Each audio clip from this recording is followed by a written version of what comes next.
अन्य मित्र ने लिखा है, मैं बहुत परेशान रहती हूँ, सब कुछ है फिर भी खाली लगता है।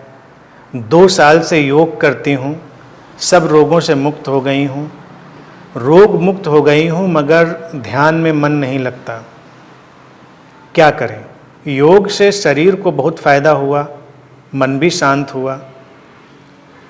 अब आगे कुछ बताएं।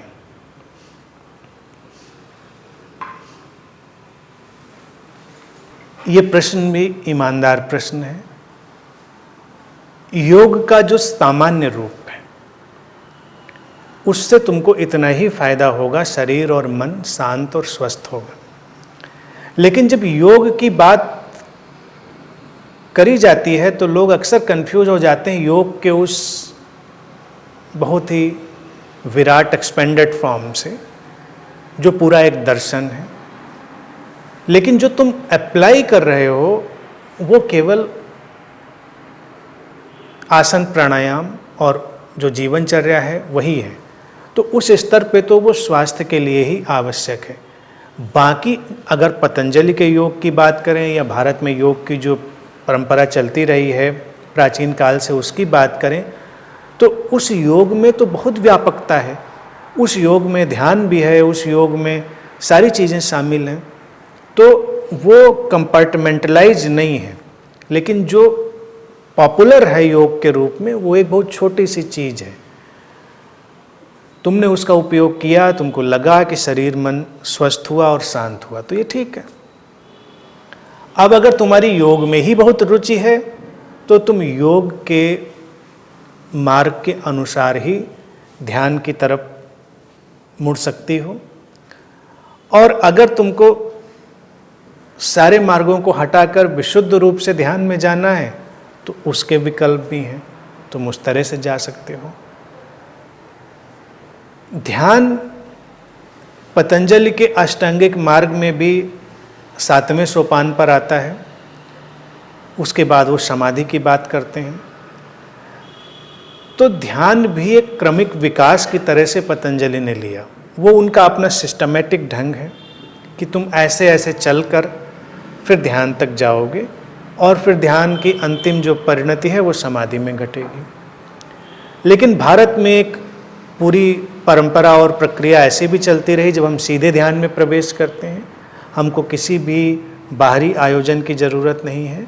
वो हमारी समझ पर खड़ी हुई बात है। और हम जितना समझते हैं गहराई से, हम ध्यान में सहजता से प्रवेश कर जाते हैं। वो ध्यान तुम्हारे अंदर एक अवेकनिंग की तरह है। गीता में भी जब भगवान कृष्ण अर्जुन से बात करना शुरू करते हैं तो प्रारंभ में वो ध्यान का जो शुद्धतम रूप है वही उसके सामने रख देते हैं कि देख ऐसे ऐसे है चीज़ें, तुम अगर समझते हो तो बात ख़त्म है।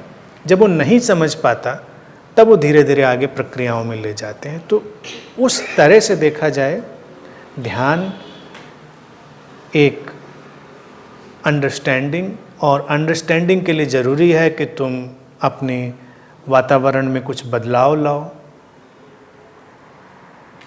फिर ध्यान के लिए अगर तुम पतंजलि की यात्रा ना करना चाहो, लेकिन फिर भी कोई ना कोई यात्रा तो करनी ही पड़ेगी तुमको। कुछ बदलाव लाओ जीवन में। तुमने प्रश्न मुझसे पूछा है तो अगर मुझे ही जवाब देना है तो मैं यही कहूँगा तुम यहाँ आओ। तुम यहाँ आओ, यहाँ की प्रेजेंस में, यहाँ के एनर्जी फील्ड में उस ध्यान का स्वाद लो, क्योंकि तुम जानोगे भी कैसे कि ध्यान क्या होता है। अगर तुमने वो चीज़, वो मिठाई खाई ही नहीं कभी, तो तुम जानोगे ही कैसे क्या होती है वो। अगर तुम्हें आम के बारे में बताना है तो तुम्हें आम की फ़ोटो भेजी जाए, आम के बारे में लिटरेचर भेजा जाए, किताब भेजी जाए, कोई आर्टिकल भेजा जाए, इससे बेहतर है तुमसे कहा जाए कि आओ आम के बाग में, देखो, खुशबू लो पेड़ों की, पत्तों की, फलों की, और फिर उसका स्वाद लो। तो कभी कभी जो एनर्जी फील्ड्स होती हैं, जो बुद्धा फील्ड्स होती हैं, वो उस आम के बाग की तरह होती हैं।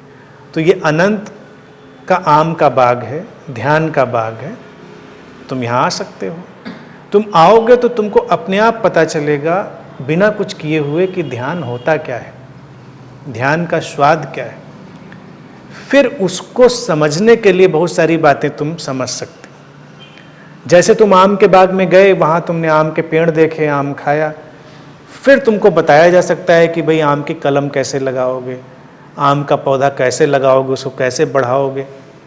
अभी तुम पूछो कलम कैसे लगती है, तो ये तुम्हारे लिए बड़ी टेढ़ी बात हो जाएगी। कलम, पौधा लगा लेंगे, कलम की क्या ज़रूरत है। तो आम का पौधा लगाने की भी पूरी टेक्नोलॉजी है, तरीका है, और फिर उसको विकसित करने का, संभालने का भी अपना तरीका होता है। तो ये करीब करीब वैसी ही चीज़ें हैं। तो यहाँ से हम तुमको ध्यान की कलम दे सकते हैं, तुम अपने घर की नर्सरी में उसको लगा सकते हो, लेकिन उसके लिए तुमको नर्सरी आना पड़ेगा।